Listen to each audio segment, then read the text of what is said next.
mata a'taka ashhadaka birrahu wa mata mana'aka ashhadaka qahrahu fahuwa fi kulli dhalika muta'arrifun ilaika wa muqbilun biwujudi lutfika alaika biwujudi lutfihi alaika. Bila Allah memberi kepadamu, maka ia ingin menunjukkan kepadamu ihsannya. Dan bila Allah tidak memberi kepadamu, Allah ingin menunjukkan sifat kekuasaannya kepadamu. Pada kedua-dua itu, memberi atau tidak, ia ingin memperkenalkan dirinya padamu. Dan ia ingin mendekatkan kewujudannya, kelembutannya kepadamu. Allah ingin memperkenalkan zat-Nya yang Maha Agung terhadap hamba-Nya. Bukankah sepatutnya itu hamba yang memperkenalkan dirinya kepada Allah Subhanahu wa taala, ingin mendekatkan diri kepada Allah? Tapi ini dikatakan Allah ingin memperkenalkan dirinya kepada hamba. Apa bezanya? Kalau hamba itu ingin mengenal Allah dengan dirinya, tak ada siapa boleh kenal Allah. Tak mampu nak kenal kepada Allah. Karena Allah lebih daripada apa yang difahami oleh akal fikiran seseorang. Tapi oleh kerana Allah Subhanahu wa taala yang ingin mengenalkan dirinya kepada hamba, maka hamba boleh kenal kepada Allah mengikut kapasiti masing-masing pada hamba tersebut akan kenalnya kepada Allah. Of course dalam hal ini orang punya ma'rifah, kenal kepada Allah tak sama. Tapi kenal kepada Allah Subhanahu wa taala. Apa sebabnya? Allah Subhanahu wa taala memperkenalkan dirinya kepada hambanya. Macam mana Allah memperkenalkan dirinya kepada hamba? Kalau hamba memperkenalkan dirinya kepada orang lain, my name fulan bin fulan, ya kan? Itu perkenalan secara langsung. Bagaimana Allah memperkenalkan kepada hambanya? Dengan Allah menunjukkan ihsan dan Allah menunjukkan kuasa. Sehingga seseorang yang dia mendapatkan kebaikan dan ihsan, dia kenal kepada Allah karena memperkenalkan dirinya dengan ihsan Allah kepadanya. Seorang diberi nikmat, seorang diberi sehat, seorang diberi rezeki, seorang diberi zuriyah, seorang diberi jawatan, seorang diberi berbagai macam nikmat. Siapa yang bagi? Allah Subhanahu wa taala. Wa ma bikum min ni'matin fa min Allah. Apa saja nikmat yang kamu dapat, datangnya daripada Allah. Sehingga orang yang mendapatkan nikmat, dia diperkenalkan oleh Allah terhadapnya dengan nikmat yang Allah kasih kepadanya. Oleh sebab itu orang ketika diberi nikmat dia mengucapkan alhamdulillah.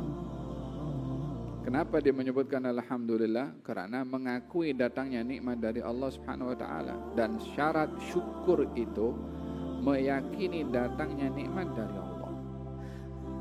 Jadi dengan demikian Allah memperkenalkan dirinya kepada hamba tadi dengan nikmat, dengan pemberian, dengan ihsan.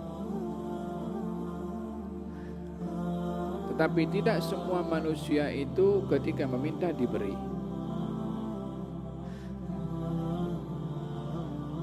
Tidak semua seorang itu yang mengharapkan dia dapat.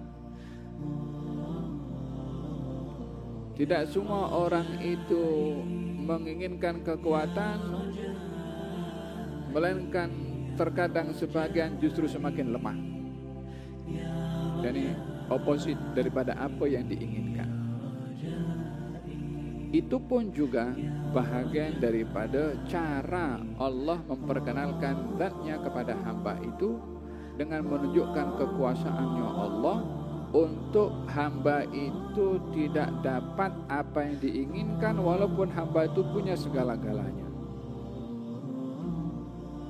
Walaupun hamba itu memiliki segala keupayaannya, ketika ia tidak dapat apa yang diinginkan, maka dia di sini perlu melihat betapa perkasanya Allah yang menahan apa yang ia inginkan untuk didapat.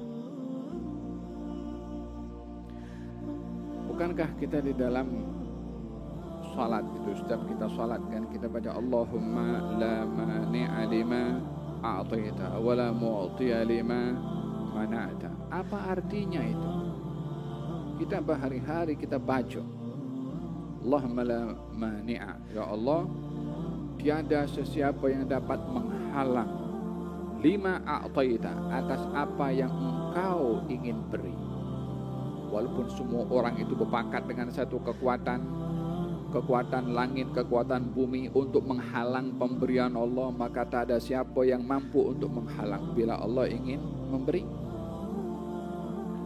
Yang kedua, part yang kedua, wala mu'tiya lima mana'ta, dan tiada siapa yang boleh memberi ke atas apa yang Allah tak mau beri.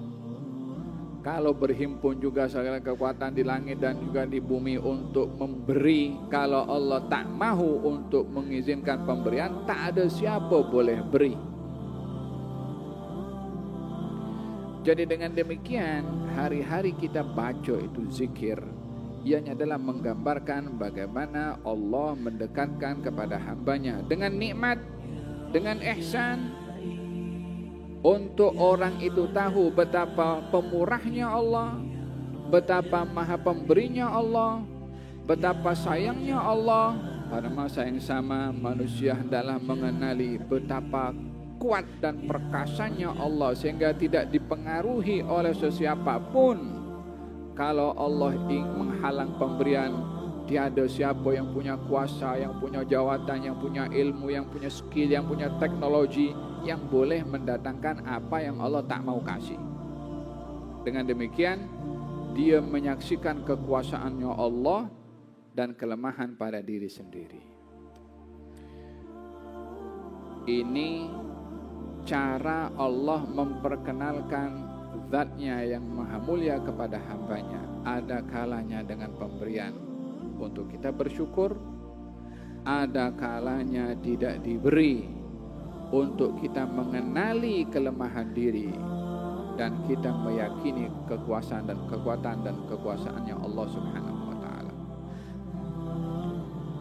Lihat di dalam doa itu kan, Allahumma sun wujuhana bil yasar wa la tuhinna bil iqtar fanastarziqa talibi rizqik wa nasta'tifa syirara khalqik wa nashtaghala bihamdi man a'tana wa nubtala bidhammi man mana'ana wa anta min wara'i dhalika kullihi ahlul 'ata wal mana'.